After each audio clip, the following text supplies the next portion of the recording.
Good afternoon. Good afternoon, Good ma'am. afternoon, ma'am. Okay, good afternoon. തുടങ്ങാം. അപ്പൊ നമുക്ക് ഇന്നത്തെ ക്ലാസ് നമുക്ക് സ്റ്റാർട്ട് ചെയ്യാം കേട്ടോ. ഓക്കെ, അർച്ചന, ആര്യ, ലക്ഷ്മില, എല്ലാവർക്കും good afternoon. Okay Lakshmi, good afternoon. അപ്പൊ നമുക്ക് ഇന്നത്തെ ക്ലാസ് നമുക്ക് സ്റ്റാർട്ട് ചെയ്യാം കേട്ടോ. Okay Soumya, good afternoon. നമ്മള് കഴിഞ്ഞ ക്ലാസ്സിൽ എത്തിക്കൽ ആൻഡ് ലീഗൽ ഇഷ്യൂസിന്റെ അവസാനത്തെ ഭാഗം വരെ എത്തി. നമ്മൾ ടോർട്ട് നിയമമൊക്കെ പഠിച്ചിരുന്നു. ടോർട്ട് നിയമം, അതിന്റെ എക്സാമ്പിളുകളൊക്കെ നമ്മൾ കണ്ടു. പിന്നെ പേഷ്യന്റിന്റെ ബിൽ ഓഫ് റൈറ്റ്സ്, അല്ലെ, പേഷ്യന്റിന്റെ അവകാശങ്ങൾ എന്തൊക്കെയാണ്, അല്ലെ, അങ്ങനെയുള്ള കാര്യങ്ങളൊക്കെ കണ്ടു. പിന്നെ നമ്മൾ ലാസ്റ്റ് പറഞ്ഞു നിർത്തിയത് സൊസൈറ്റീസ് രജിസ്ട്രേഷൻ ആക്ട് ആണ്, അല്ലെ. ഏതാണ് വർഷം? 1860 കേട്ടോ. 1860 കേട്ടോ. മാറിപ്പോകരുത്, 800 കേട്ടോ. 1860 സൊസൈറ്റീസ് രജിസ്ട്രേഷൻ ആക്ട്, അല്ലെ. അത് പ്രകാരം ആ ആക്ടിന്റെ പ്രത്യേകത എന്താ നമ്മൾ പറഞ്ഞത്? അതായത് ഈ ചാരിറ്റബിൾ ട്രസ്റ്റുകൾ, അല്ലെ, ചാരിറ്റബിൾ ട്രസ്റ്റിന്റെ ഉടമസ്ഥതയിലുള്ളതോ അതിന് കീഴില് സ്ഥാപിതമായിട്ടുള്ള ഏതൊരു ഓർഗനൈസേഷൻസും എന്ന് വെച്ചാൽ ഹോസ്പിറ്റൽ ഉൾപ്പെടെയുള്ള ഏതൊരു ഓർഗനൈസേഷനും സൊസൈറ്റീസ് രജിസ്ട്രേഷൻ ആക്ട് 1860 പ്രകാരം രജിസ്റ്റർ ചെയ്തിരിക്കണം, അല്ലെ. അങ്ങനെയല്ലേ നമ്മൾ കഴിഞ്ഞ ക്ലാസ്സിൽ പറഞ്ഞത്? ഓക്കെ, ഇവിടെ വരെയാണ് നമ്മൾ പറഞ്ഞു നിർത്തിയത്. അത് മറക്കരുത്. എന്റെ വർഷം വളരെ ഇമ്പോർട്ടന്റ് ആണ് കേട്ടോ. Societies registration act 1860, 1860. ഓക്കെ, ബാക്കിയുള്ള നോക്കാം. പിന്നെ നമ്മൾ പറഞ്ഞു, നമ്മൾ ശരിക്കും പറഞ്ഞ സെൻട്രൽ ആക്ടുകൾ ഉണ്ട്, സ്റ്റേറ്റിന്റെ ആക്ടുകൾ ഉണ്ട്. മ്യൂട്ട് ആക്കാം കേട്ടോ, ഒരു മിനിറ്റ്, മ്യൂട്ട് ആക്കാം. അതായത് നമ്മള് ഈ പറഞ്ഞ പോലെ എന്താണ്, സെൻട്രൽ ആക്ടുകൾ ഉണ്ട്, അതുപോലെ തന്നെ സ്റ്റേറ്റ് ആക്ടുകൾ ഉണ്ട്, പിന്നെ റീജിയണൽ ആക്ടുകൾ ഉണ്ട്. മ്യൂട്ട് ആക്കിയിട്ടുണ്ട് കേട്ടോ, മ്യൂട്ട് ആക്കിയിട്ടുണ്ട്. ഓക്കെ, അപ്പൊ അങ്ങനെയുള്ള ആക്ടുകൾ ഉണ്ട്. അപ്പൊ ഈ നമ്മുടെ ഹോസ്പിറ്റലുകൾ എന്ന് പറയുമ്പോൾ ഹോസ്പിറ്റൽ മാത്രമല്ല കേട്ടോ, ഏതൊരു ഓർഗനൈസേഷനും നമുക്ക് ഹോസ്പിറ്റലിനെ വെച്ച് പറയുന്നത് മാത്രമാണ്. ഈ പറയുന്ന സെൻട്രൽ ആക്ടുകൾക്കും സ്റ്റേറ്റ് ആക്ടുകൾക്കും ഈവൻ നമ്മുടെ പ്രാദേശികമായിട്ടുള്ള ആക്ടുകൾക്ക് വരെ ഹോസ്പിറ്റലുകള് എന്താണ് വിധേയമാണ്, അല്ലെ. ഓക്കെ, അപ്പോ നമ്മൾ പറഞ്ഞു ലാസ്റ്റ് പറഞ്ഞു നിർത്തിയത് റീജിയണൽ ആൻഡ്, അല്ലെ, ഷോപ്പ് ആൻഡ് എസ്റ്റാബ്ലിഷ്മെന്റ് ആക്ടിനെ പറ്റിയിട്ടാണ്, അല്ലെ.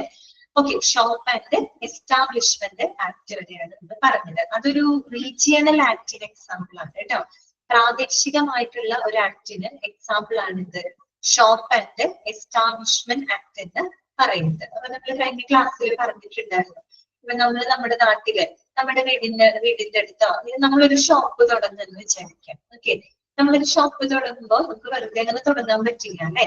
നമ്മുടെ പഞ്ചായത്ത് നമ്മുടെ വില്ലേജ് ആണെങ്കിൽ വില്ലേജ് അതിന്റെ നമ്മൾ പോയി നമ്മൾ രജിസ്റ്റർ ചെയ്യണം, അല്ലെ. എങ്കിൽ മാത്രമേ നമുക്ക് ആ ഷോപ്പ് തുടങ്ങാനും പ്രവർത്തിക്കാനുള്ള ലൈസൻസും കാര്യങ്ങളൊക്കെ നമുക്ക് ലഭിക്കുകയുള്ളൂ, അല്ലെ. ഓക്കെ, അതുപോലെ തന്നെ അതൊരു പ്രാദേശികമായിട്ടുള്ള ഒരു ആക്ട് ആണ്, അല്ലെ. അതാണ് ഷോപ്പ് ആൻഡ് എസ്റ്റാബ്ലിഷ്മെന്റ് ആക്ട്. എന്താണ് പറയുന്നത്? Any establishment legally coming under this definition within the regional municipal jurisdiction should be registered under this act.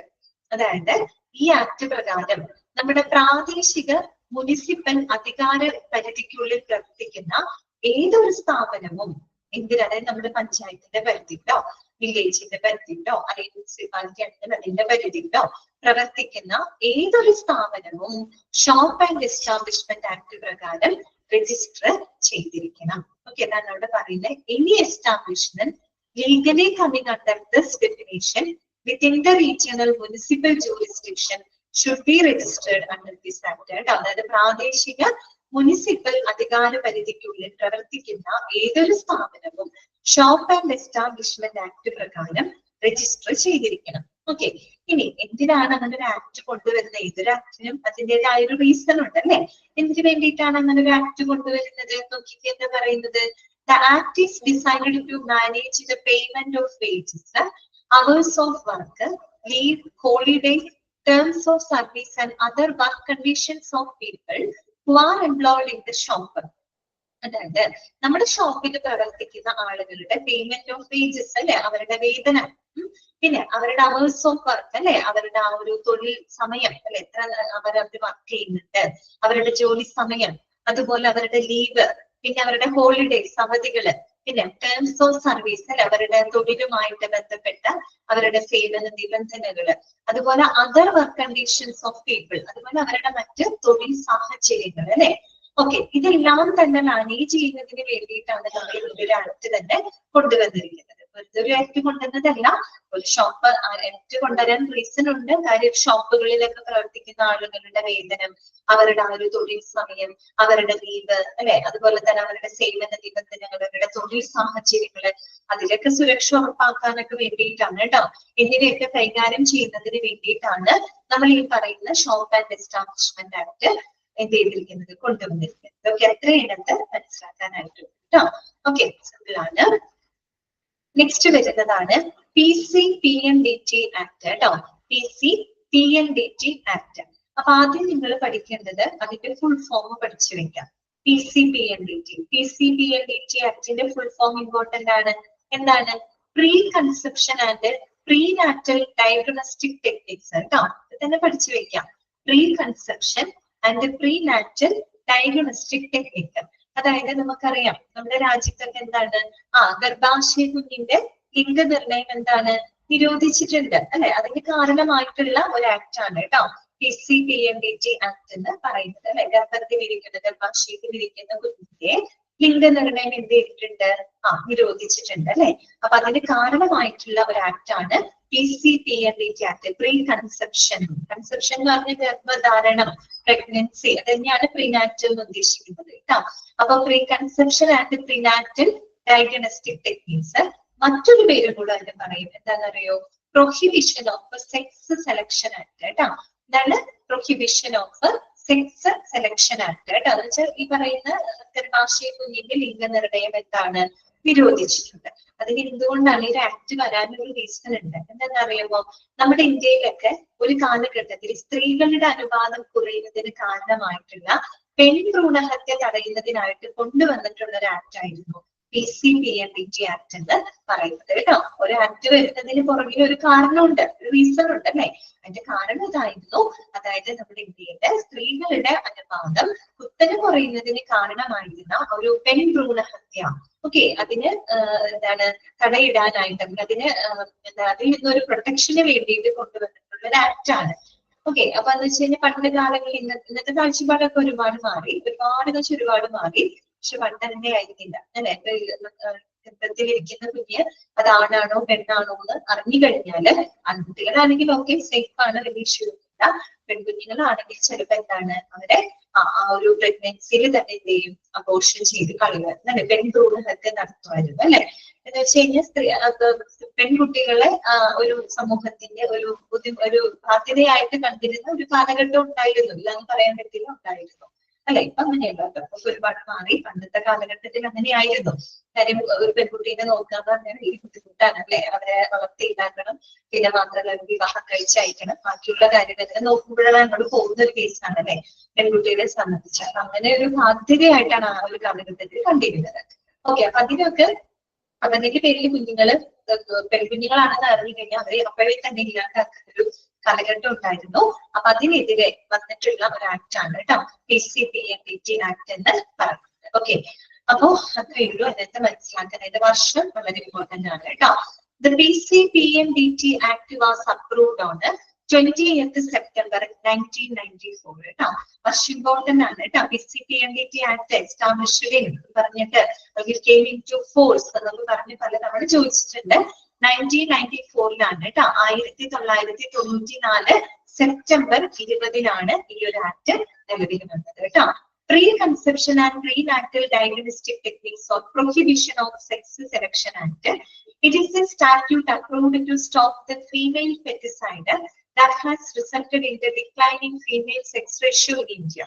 നമ്മുടെ ഇന്ത്യയില് ഈ പറഞ്ഞല്ലോ ഫീമെയിൽ സെക്സ് റേഷ്യോ കുറയുന്നതിന് കാരണമായിട്ടുള്ള പെൺഭ്രൂണഹത്യ തടയുന്നതിനായിട്ട് കൊണ്ടുവന്നിട്ടുള്ള ഒരു ആക്ട് ആണ് കേട്ടോ.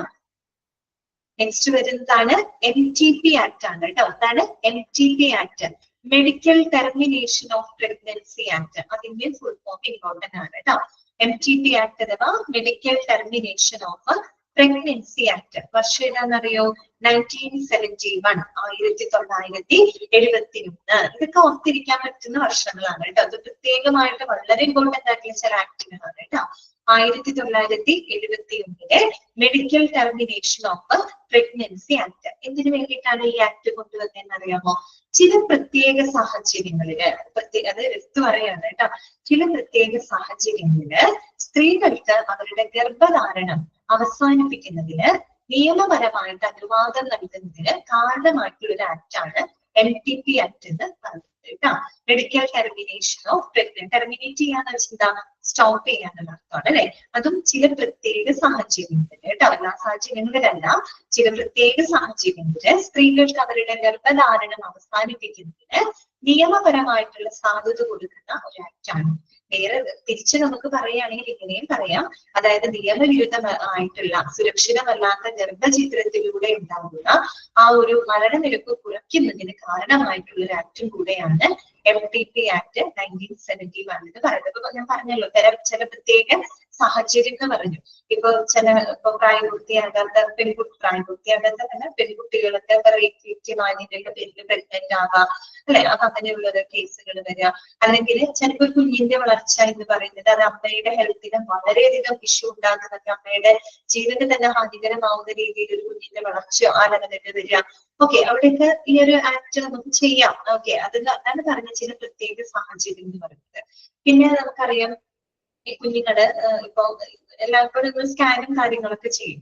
ഈ സ്കാനിങ്ങിലൂടെ ഒക്കെ എന്തെങ്കിലും വൈകല്യങ്ങളോ കാര്യങ്ങളോ ഉണ്ടെങ്കിൽ, അതിപ്പോ നമുക്ക് തിരുത്താൻ കഴിയാത്ത വൈകല്യങ്ങളോ കാര്യങ്ങളോ ഉണ്ടെങ്കിൽ നേരത്തെ അറിയാമെങ്കിൽ MTP ആക്ട് പ്രകാരം എന്ത് ചെയ്യാം? അബോർഷൻ ചെയ്യാം. ഓക്കെ, അതിന് കൃത്യമായൊരു കണ്ടീഷൻ വേണം കേട്ടോ. കാര്യം വൈകല്യങ്ങള് വളരെ വൈകല്യം നിറഞ്ഞൊരു കുട്ടിയെ പ്രസവിച്ച് അതിലേക്കാൾ ഏറെ കഷ്ടമാണ് അല്ലെ. അങ്ങനെയൊക്കെ നേരത്തെ കുട്ടി അറിയുവാണെങ്കിൽ അതിനൊക്കെ ഈ ഒരു നിയമസാധുതയുള്ളതാണ് കേട്ടോ. അപ്പൊ അങ്ങനെയാണെങ്കിൽ അത് നേരത്തെ കളയാം, അല്ലെങ്കിൽ അത് വോട്ട് ചെയ്യാം.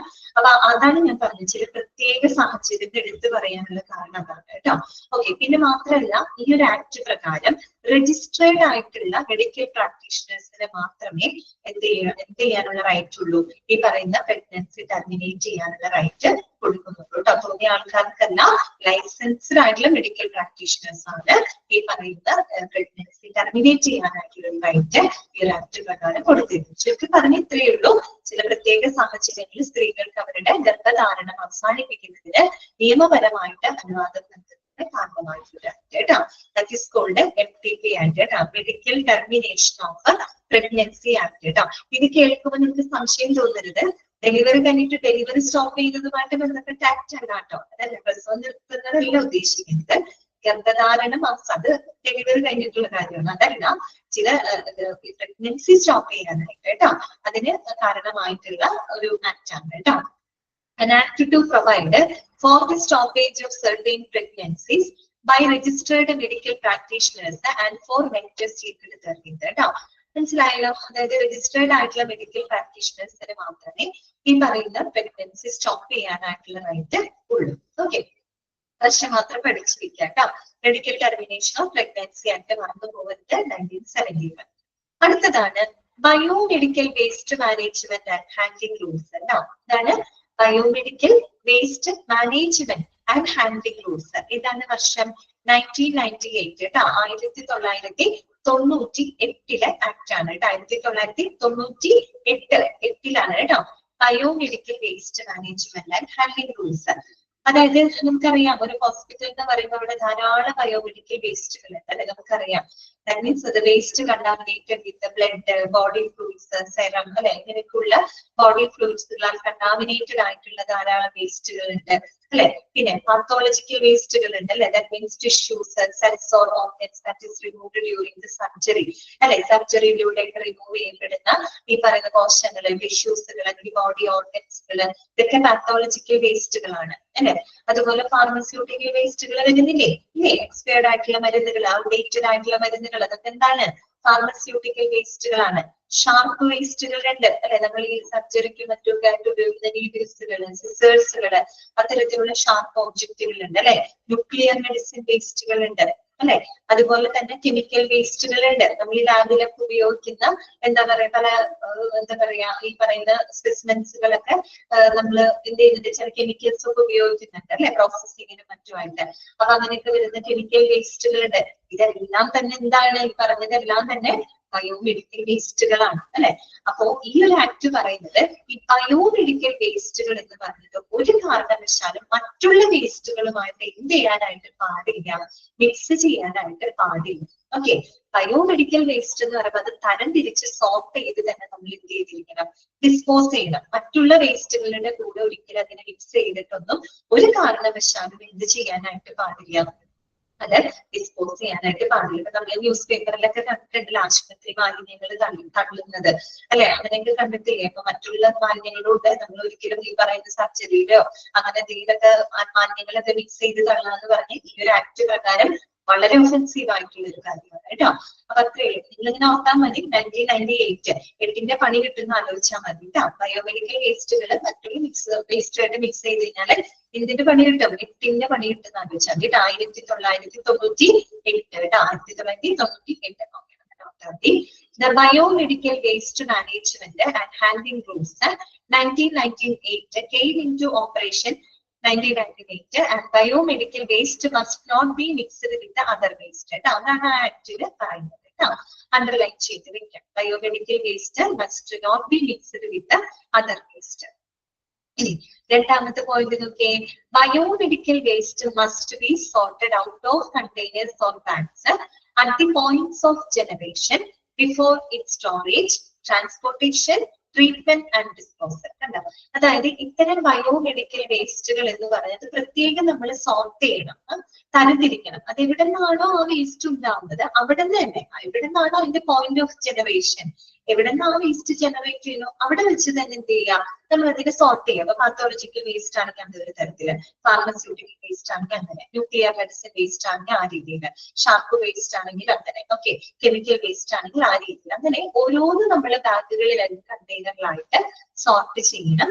എന്തിനു മുമ്പായിട്ട്, അത് സോർട്ട് ചെയ്തതിന് ശേഷം മാത്രമേ നമ്മൾ അതിന്റെ സ്റ്റോറേജും അതിന്റെ ട്രാൻസ്പോർട്ടേഷനും അതിന്റെ ട്രീറ്റ്മെന്റ് ആൻഡ് ഡിസ്പോസലും ഒക്കെ നടത്താനായിട്ട് പാടുള്ളൂ. ഓക്കെ, എവിടെ നിന്ന് ജനറേറ്റ് ചെയ്യുന്നു അവിടെ നിന്ന് സോർട്ട് ചെയ്യാം. ഓരോന്നും സോർട്ട് ചെയ്തിട്ട് വേണം പിന്നെ നമ്മൾ അത് ട്രാൻസ്പോർട്ട് ചെയ്ത് മറ്റെവിടെയും ഡിസ്പോസ് ചെയ്യാനോ മറ്റുള്ള സംസ്കരണങ്ങൾ കാര്യങ്ങളൊക്കെ നടത്താനായിട്ട് കേട്ടോ. അത്രയും എന്ത് പറയുന്നു. ലാസ്റ്റ് ആൻഡ് ഫൈനൽ ആക്ട് എന്ന് പറഞ്ഞു കഴിഞ്ഞാൽ prevention of violence and damage to property act 2012. നമ്മൾ ഇത്രയും പഠിച്ച ആക്ടില് കുറച്ചും കൂടെ ലേറ്റസ്റ്റ് ആയിട്ടുള്ള ഒരു ആക്ട് ആണ് പറയുന്നത് അല്ലെ. 2012 ഇതാക്ടാണ് prevention of violence and damage to property act 2012. ഈ ആക്ട് പ്രകാരം എന്താണെന്ന് അറിയാമോ, ഇതിനു വേണ്ടിയിട്ട് ഈ ആക്ട് വന്നേ നോക്കിയേ. An act to ban violence against the healthcare service persons and to prevent the damage and loss to property in healthcare service institutions and for matters related therewith. അതായത് നമ്മുടെ ആശുപത്രികള് അല്ലെ, ഇത്തരം ആതുര സേവന സ്ഥാപനങ്ങളിലും എന്താണ് മറ്റും പ്രവർത്തിക്കുന്ന നമ്മുടെ ആരോഗ്യ പ്രവർത്തകരൊക്കെ ഇല്ലേ, ആരോഗ്യ പ്രവർത്തകർക്ക് എതിരായിട്ടുള്ള ആക്രമണങ്ങള്, അതല്ലെങ്കിൽ നാശനഷ്ടങ്ങൾ, അല്ലെങ്കിൽ ആശുപത്രിക്ക് എന്തെങ്കിലും നാശനഷ്ടങ്ങൾ വരുന്ന അതിനെയൊക്കെ എതിരായിട്ട് കൊണ്ടുവന്നിട്ടുള്ള ഒരു ആക്ട് ആണ് prevention of violence and damage to property act. ഇപ്പൊ നമ്മൾ കണ്ടിട്ടുണ്ടല്ലോ, അപ്പൊ എന്തെങ്കിലും ഈ പറയുന്ന ഡോക്ടേഴ്സിനെ ആക്രമിക്കാം, കഴിഞ്ഞ 2-3 വർഷങ്ങൾക്ക് മുമ്പൊക്കെ അങ്ങനെയുള്ള സംഭവങ്ങളൊക്കെ ഉണ്ടായിട്ടുണ്ട് അല്ലെ. ഡോക്ടറിന് കുത്തിക്കൊന്ന കേസുകളൊക്കെ ഉണ്ടായിട്ടുണ്ട് അല്ലെ. അപ്പൊ അത്തരത്തില് ഈ പറയുന്ന ആതുര സേവന സ്ഥാപനങ്ങളിലും മറ്റുമൊക്കെ ജോലി ചെയ്യുന്ന ആരോഗ്യ പ്രവർത്തകർക്കെതിരായിട്ടുള്ള ആക്രമണങ്ങള് അല്ലെങ്കിൽ നാശനഷ്ടങ്ങള് എന്നിവയ്ക്ക് ഇതിനെയൊക്കെ തടയുന്നതിനായിട്ട് കൊണ്ടുവന്നിട്ടുള്ള ഒരു ആക്ട് ആണ് കേട്ടോ, prevention of violence and damage to property act. ചിലപ്പോൾ എന്തെങ്കിലും ആശുപത്രിയിൽ എന്തെങ്കിലും ആരോപണങ്ങൾ ഉന്നയിച്ച് ആശുപത്രി കെട്ടിയെടുത്ത് നശിപ്പിക്കുകയോ അല്ലെങ്കിൽ അവിടെ തന്നെ പ്രോപ്പർട്ടികൾ നശിപ്പിച്ചു കളയോ അങ്ങനെയൊക്കെ ആൾക്കാർ ചെയ്യാറുണ്ട് അല്ലെ. അങ്ങനെയൊക്കെ ചെയ്തു കഴിഞ്ഞാല് ഈ ഒരു ആക്ട് പ്രകാരം അത് വളരെയധികം എന്താണ് ഒഫൻസീവ് ആണ് കേട്ടോ. ഓക്കെ, ഇത്രയേ ഉള്ളൂ നമുക്ക് പഠിക്കാനായിട്ട്. അപ്പൊ ഇതോട് കൂടിയിട്ട് നമ്മുടെ എത്തിക്കൽ ആൻഡ് ലീഗൽ ഇഷ്യൂസ് എന്ന് പറയുന്ന ചാപ്റ്റർ അവസാനിക്കാൻ കേട്ടോ. ഓക്കെ, ഇപ്പൊ നമ്മൾ പഠിച്ച ആക്ടുകളുടെ വർഷങ്ങളൊക്കെ ഓർത്ത് വെക്കാം. Societies registration act 1860. ഓക്കെ, ഡൽഹിയിൽ നമ്മൾ എന്താ പറഞ്ഞ PCPMDT ആക്ട് അല്ലെ, ഇത് വർഷം 1994 സെപ്റ്റംബർ 20 അല്ലെ. Medical termination of pregnancy act ഏതാണ് വർഷം 1971. പിന്നെ biomedical waste management and handling rules നമ്മൾ പറഞ്ഞു. ബയോമെഡിക്കൽ വേസ്റ്റ് മറ്റുള്ള വേസ്റ്റ് ആയിട്ട് മിക്സ് ചെയ്തിട്ടിട്ട് പണി കിട്ടും അല്ലെ. 1998 പിന്നെ ലാസ്റ്റ് നമ്മൾ പറഞ്ഞത് prevention of violence and damage to property act ഇതാണ് വർഷം 2002. ഓക്കെ, ക്ലിയർ ആയോ? ചാപ്റ്റർ ഓക്കെ ആണോ നിങ്ങൾക്ക്? അപ്പൊ ഈ ചാപ്റ്ററിനെ പറ്റി നമ്മൾ എത്തിക്സ് എന്താന്ന് പഠിച്ചു, ലോ എന്താന്ന് പഠിച്ചു, ലോക്ക് 3 ഡെഫിനിഷൻ, അതിന്റെ ഇമ്പോർട്ടൻസ്, അതിന്റെ നീഡ് എന്താന്ന് നമ്മൾ മനസ്സിലാക്കി, MLC എന്താണ്, അതിന്റെ എക്സാമ്പിൾ, അതുപോലെ ടോർട്ട് എന്താണ്, ടോർട്ട് നിയമം എന്താണ്, അതിന്റെ എക്സാമ്പിൾ, പിന്നെ നമ്മൾ കുറെ ആക്ടുകളുടെ വർഷങ്ങളൊക്കെ പഠിച്ചു പോയിട്ടുണ്ട്. അതൊക്കെ നോട്ട് ചെയ്ത് വെക്കാം. പിന്നെ കൺസ്യൂമർ പ്രൊട്ടക്ഷൻ ആക്ട് ഡീറ്റെയിൽ ആയിട്ട് നമ്മൾ പഠിച്ചതാണ് കേട്ടോ. ഓക്കെ അല്ലേ? എല്ലാവർക്കും ഈ ചാപ്റ്റർ ക്ലിയർ ആണല്ലോ? ക്ലിയർ ആണ്. അങ്ങനെയാണെങ്കിൽ നമുക്ക് പുതിയൊരു ചാപ്റ്റർ നമുക്ക് സ്റ്റാർട്ട് ചെയ്യാം. 3rd മൊഡ്യൂളിൽ തന്നെ മെഡിക്കൽ റെക്കോർഡ്സ് എന്ന് പറയുന്ന മറ്റൊരു ചാപ്റ്റർ നമുക്ക് തുടങ്ങാം കേട്ടോ.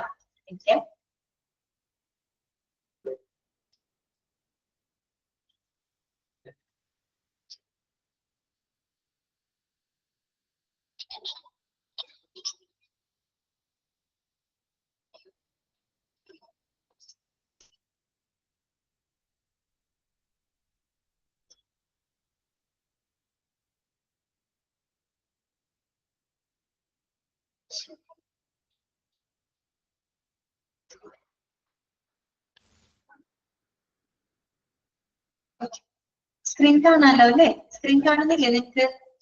ഓക്കെ അല്ലേ? അപ്പൊ പുതിയൊരു ചാപ്റ്റർ ആണ് കേട്ടോ. 3rd മൊഡ്യൂളിലെ ചാപ്റ്റർ ആണ്.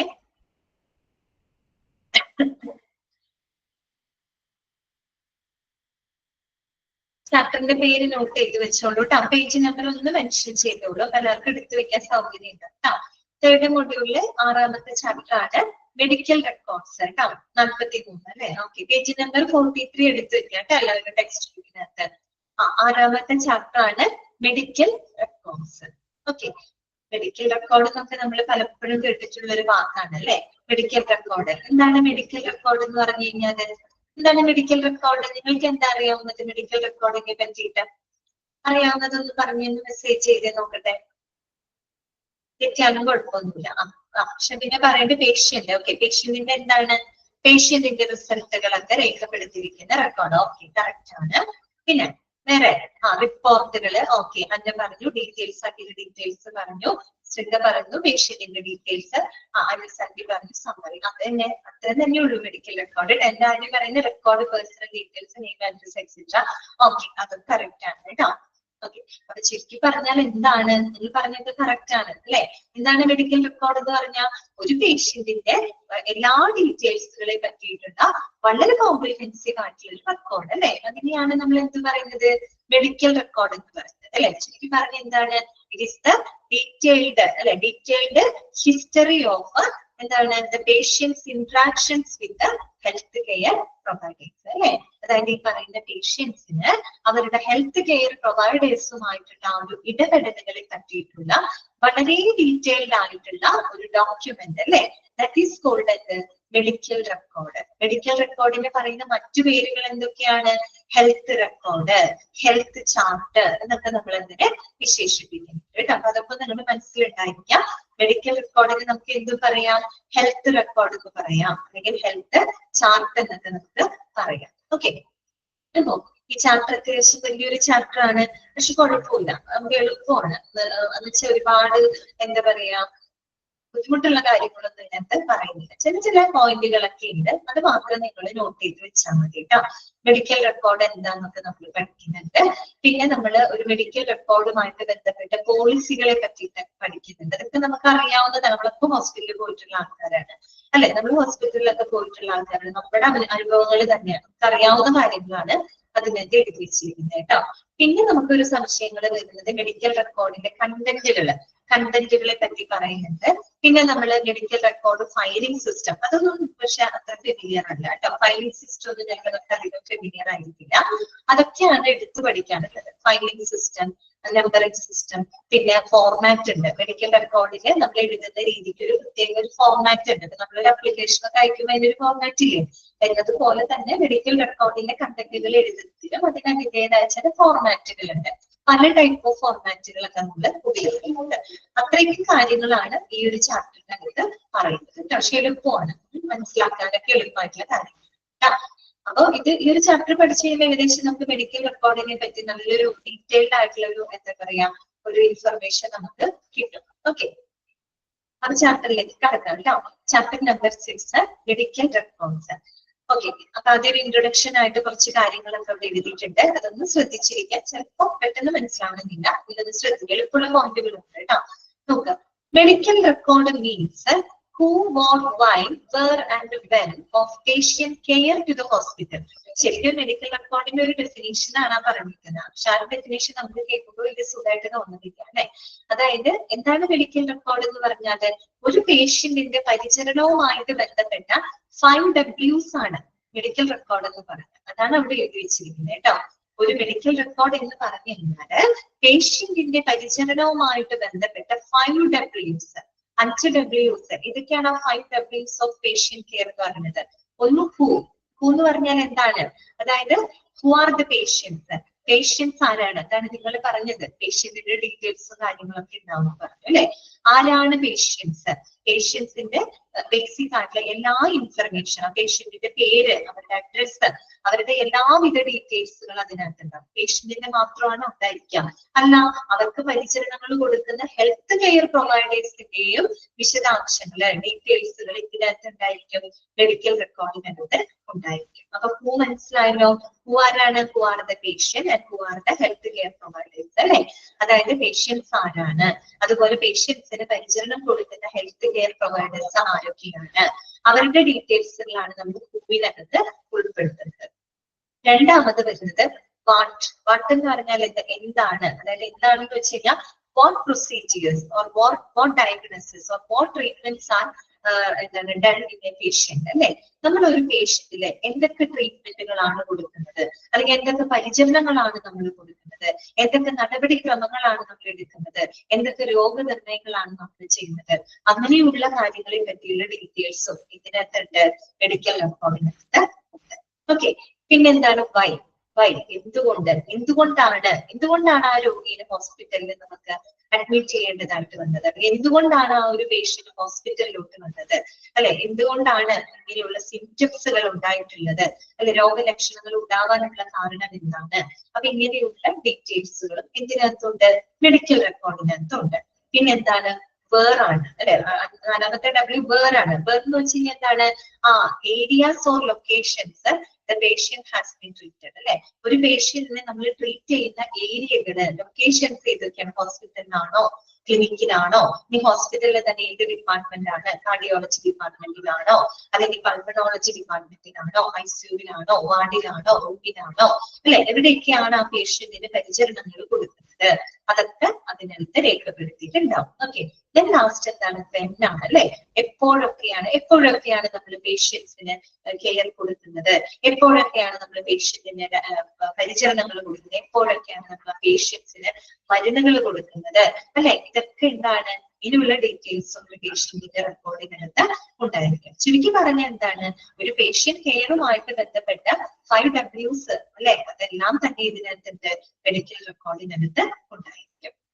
കുറച്ചും കൂടെ ഭംഗിയായിട്ട് പറയുകയാണെങ്കിൽ, അങ്ങനെ പറയാൻ നമുക്കൊരു സുഖമില്ല അല്ലെ, അങ്ങനെയെങ്കിൽ ഇങ്ങനെ പറഞ്ഞാൽ മതി. ഇറ്റ് എന്താണ്, detailed history of patient's interaction with health care providers. Simply നമുക്ക് അങ്ങനെ പറയാം അല്ലെ. അതായത് ഒരു പേഷ്യന്റിന് അവരുടെ ഹെൽത്ത് കെയർ പ്രൊവൈഡേഴ്സുമായിട്ടുള്ള ഇന്ററാക്ഷൻസിനെ പറ്റിയിട്ടുള്ള ഒരു ഡീറ്റെയിൽഡ് ഹിസ്റ്ററിയാണ് നമ്മൾ എന്ത് പറയുന്നത്, മെഡിക്കൽ റെക്കോർഡ് എന്നതുകൊണ്ട് ഉദ്ദേശിക്കുന്നത് കേട്ടോ. ഹെൽത്ത് റെക്കോർഡ്, ഹെൽത്ത് ചാർട്ട് എന്നൊക്കെ പറയും. ഓക്കെ, ഇനി അടുത്ത നോക്കിയേ, it is a legal record. Very very important ആണ്. Medical record is a legal record. Medical record എന്ന് പറഞ്ഞാൽ എന്താണ്, അതൊരു നിയമപരമായിട്ടുള്ളൊരു റെക്കോർഡാണ്. It is a legal record. എന്തുകൊണ്ടാണ് ഇതൊരു ലീഗൽ റെക്കോർഡാണെന്ന് പറയാൻ കാരണം, ഒന്ന് നമുക്കറിയാം, പേഷ്യന്റിന്റെ പരിചരണവുമായിട്ട് ബന്ധപ്പെട്ട കംപ്ലീറ്റ് വിവരങ്ങൾ ഇതിനകത്തുണ്ട്, ഈ മെഡിക്കൽ റെക്കോർഡിനകത്തുണ്ട്. അല്ലെ.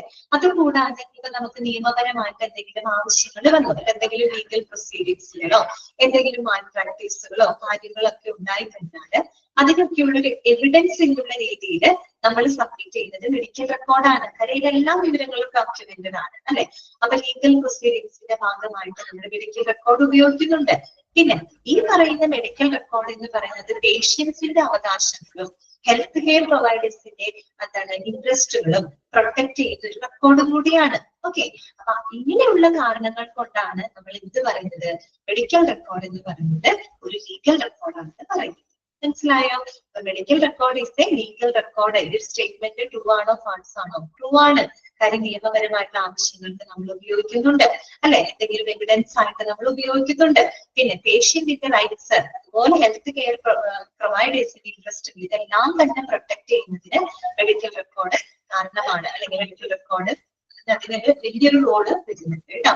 അതുകൊണ്ട് തന്നെ അതൊരു നിയമപരമായിട്ടുള്ള റെക്കോർഡാണ്. ഓക്കെ, പിന്നെ മറ്റൊരു കാര്യം എന്താണ് പറയുന്നത്, medical records favours patient, consultants, hospital staff and hospital അല്ലെ. മെഡിക്കൽ റെക്കോർഡ് എന്ന് പറഞ്ഞു കഴിഞ്ഞാൽ അത് പേഷ്യൻസിനായിക്കോട്ടെ, അവർ ചികിത്സിക്കുന്ന കൺസൾട്ടൻസ് ആയിക്കോട്ടെ, മറ്റു ഹോസ്പിറ്റൽ സ്റ്റാഫുകളായിക്കോട്ടെ, ഓവറോൾ ഹോസ്പിറ്റലിന് തന്നെ ഏറ്റവും ഫേവറബിൾ ആയിട്ടുള്ള, അവർക്ക് ഏറ്റവും ഉപകാരപ്പെടുന്ന ഒരു റെക്കോർഡാണ് ഇത് മെഡിക്കൽ റെക്കോർഡ് എന്ന് പറയുന്നത്. അല്ലാണ്ട് ഒരു പർട്ടിക്കുലർ വിഭാഗത്തിന് മാത്രമല്ല, പേഷ്യൻസിനായിക്കോട്ടെ, അവരെ ചികിത്സിക്കുന്ന ഡോക്ടേഴ്സിന്, ഹോസ്പിറ്റൽ സ്റ്റാഫുകൾക്ക്, ഈവൻ ഹോസ്പിറ്റലിന് വരെ ഏറ്റവും ഫേവറബിൾ ആയിട്ടുള്ള ഒരു റെക്കോർഡാണ് ഇത് മെഡിക്കൽ റെക്കോർഡ് എന്ന് പറയുന്നത് കേട്ടോ.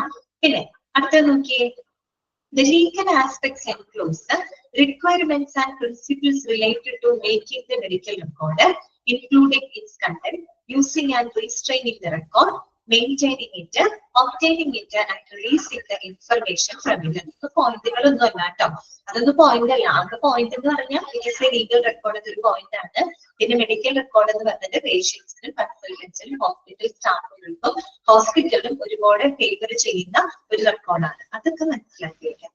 മൂന്നാമത് പറഞ്ഞ നാലാമത് പറഞ്ഞ കാര്യത്തിലുള്ളൂ, അതായത് ലീഗൽ ആസ്പെക്ട്. നമ്മൾ ഈ മെഡിക്കൽ റെക്കോർഡിന്റെ ലീഗൽ ആസ്പെക്ട് എന്ന് പറഞ്ഞാൽ എന്താ ഉദ്ദേശിക്കുന്നത് അല്ലെ. മെഡിക്കൽ റെക്കോർഡുമായിട്ട് ബന്ധപ്പെട്ട ലീഗൽ ആസ്പെക്ട് എന്ന് പറഞ്ഞാല് നമ്മൾ ഒരു മെഡിക്കൽ റെക്കോർഡ് ക്രിയേറ്റ് ചെയ്യുന്നതുമായിട്ട് ബന്ധപ്പെട്ട ചില റിക്വയർമെന്റ്സുകൾ, ഓക്കെ, അതായത് ചില ഈ പറയുന്ന റിക്വയർമെന്റ്സുകൾ, പ്രിൻസിപ്പിൾസുകളൊക്കെ കൃത്യമായിട്ട് പാലിച്ചിരിക്കും. അങ്ങനെയാണ്, അതായത് വെറുതെ ഒരു മെഡിക്കൽ റെക്കോർഡ് നമുക്ക് ക്രിയേറ്റ് ചെയ്യാൻ പറ്റില്ല. ഒരു മെഡിക്കൽ റെക്കോർഡിന്റെ മേക്കിങ്ങുമായിട്ട് ബന്ധപ്പെട്ട് ഈ പറയുന്ന ചില റിക്വയർമെന്റ്സുകള്, അതുപോലെ ചില പ്രിൻസിപ്പിൾസുകളൊക്കെ ഉണ്ട്. ഓക്കെ, അത് എത്രത്തോളം പാലിക്കുന്ന, അത് പാലിക്കപ്പെടുന്നതിനെ പറ്റിയിട്ടാണ് അതിന്റെ ലീഗൽ ആസ്പെക്റ്റുകൾ പറയുന്നത്. മനസ്സിലായോ? ലീഗൽ ആസ്പെക്ട് എന്ന് പറഞ്ഞാൽ ഒരു മെഡിക്കൽ റെക്കോർഡിന്റെ നിർമ്മാണം, അതിന്റെ ക്രിയേഷനുമായിട്ട് ബന്ധപ്പെട്ട് എല്ലാവിധ പ്രിൻസിപ്പിൾസുകളും റിക്വയർമെന്റുകളും പാലിക്കുന്നത് അത്യാവശ്യമാണ്. അങ്ങനെയുള്ള കാര്യങ്ങളാണ് അവിടെ ലീഗൽ ആസ്പെക്ട് എന്നതുകൊണ്ട് ഉദ്ദേശിക്കുന്നത്. എന്ന് പറഞ്ഞാല് എന്തൊക്കെ കാര്യങ്ങളുണ്ട്, ഒരു മെഡിക്കൽ റെക്കോർഡിന്റെ ക്രിയേഷൻ എന്ന് പറഞ്ഞാൽ അതുമായിട്ട് ബന്ധപ്പെട്ട റിക്വയർമെന്റ്സ് എന്നൊക്കെ പറയുന്ന എന്തൊക്കെ കാര്യങ്ങൾ വരും, ഇൻക്ലൂഡിങ് ഇറ്റ്സ് കണ്ടന്റ്. ഒരു മെഡിക്കൽ റെക്കോർഡിൽ എങ്ങനെയുള്ള കണ്ടന്റുകളാണ് ഉൾപ്പെടുത്തേണ്ടത്, അതൊക്കെ നമ്മൾ ഡീറ്റെയിൽഡ് ആയിട്ട് ഈ ചാപ്റ്ററിനകത്ത് പഠിക്കുന്നുണ്ട് കേട്ടോ. ഇൻക്ലൂഡിങ് ഇറ്റ്സ് കണ്ടന്റ്, ഒരു മെഡിക്കൽ റെക്കോർഡിനകത്ത് എന്തൊക്കെ കണ്ടന്റുകളാണ് നമ്മൾ ഇൻക്ലൂഡ് ചെയ്യുന്നത്. അതുപോലെ using and restraining the record, how to use a medical record, നമ്മൾ ഒരു മെഡിക്കൽ റെക്കോർഡ് എങ്ങനെയാണ് ഉപയോഗപ്പെടുത്തുന്നത്.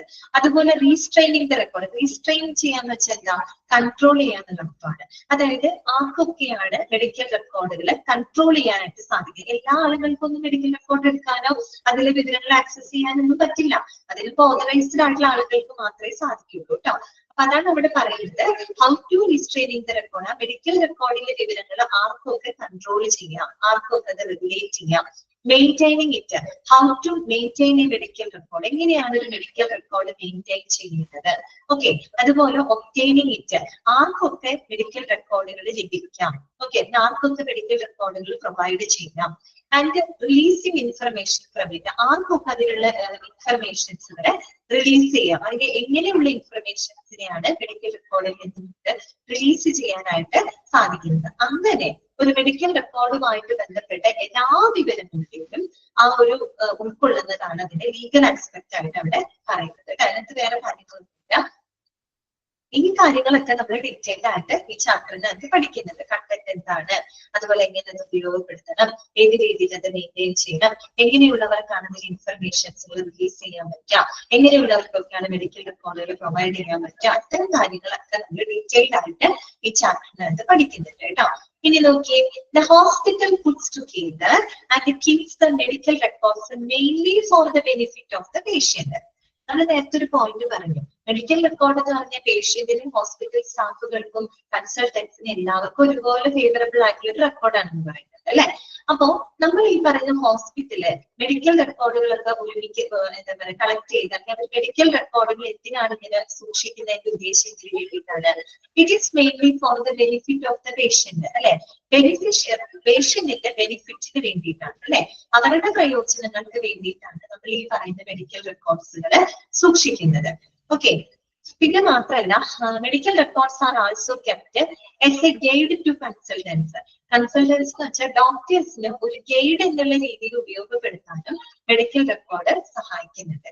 കാര്യം ഈ മെഡിക്കൽ റെക്കോർഡ് നോക്കിയിട്ടാണ് ഓരോ ഡോക്ടേഴ്സും ആ ഒരു പേഷ്യന്റിന്റെ എന്തൊക്കെ ട്രീറ്റ്മെന്റുകളെ പറ്റി എന്തൊക്കെ പ്രൊസീജിയറുകൾ അവരെ ചെയ്തിട്ടുണ്ട് എന്നുള്ള കാര്യങ്ങളൊക്കെ അവർക്ക് അറിയാൻ സാധിക്കുന്നത് അവരുടെ മെഡിക്കൽ റെക്കോർഡ് പരിശോധിച്ചിട്ടാണ്.